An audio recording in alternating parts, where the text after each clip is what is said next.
Another thing I did to build teacher confidence in me as an administrator, because Yes. if they don't trust me, then the whole thing is useless, right? Right.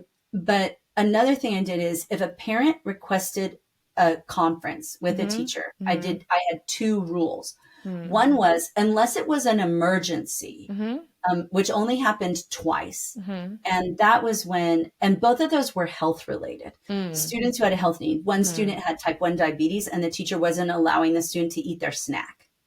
And I'm like, well, okay, we're not gonna have this. Yeah. In that case, I was like, I'll meet with you if you feel the need to meet with somebody, but I'm going to fix this right now. Like, you don't need to take your time. I'm going to fix it. Right.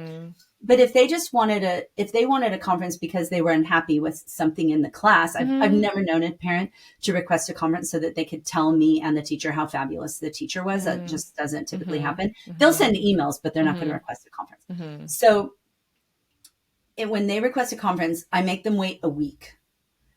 And I schedule it for the following week, and I only schedule it the second half of the teacher conference period. My experience has been that parent conferences are like a gas. They expand to fill space. Yep. And there's no way. And then you end up just kind of repeating yourselves over and over because nobody quite knows how to wrap it up. And so what I love is when I'm going to say, the bell's going to ring in 2 minutes, so we need to let Ms. Haney go back to class, and we'll wrap this up. And I excuse the teacher to go back to class.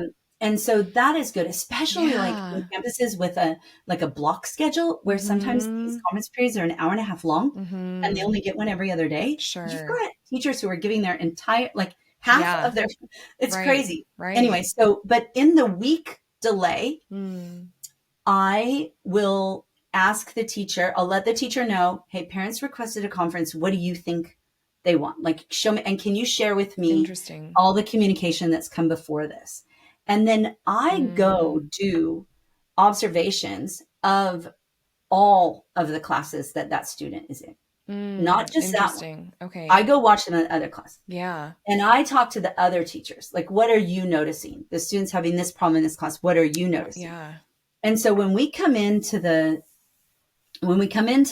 conference, the first thing I say is that, I always say something positive about the student. I'll always say like, oh, your child is a great favorite among many of our staff because of her blank, right? What's your favorite thing about your child? And so we start off with that, right? And they recognize that I actually do know who this kid is. Now, this does take time, especially when you're on a 4,000 student campus.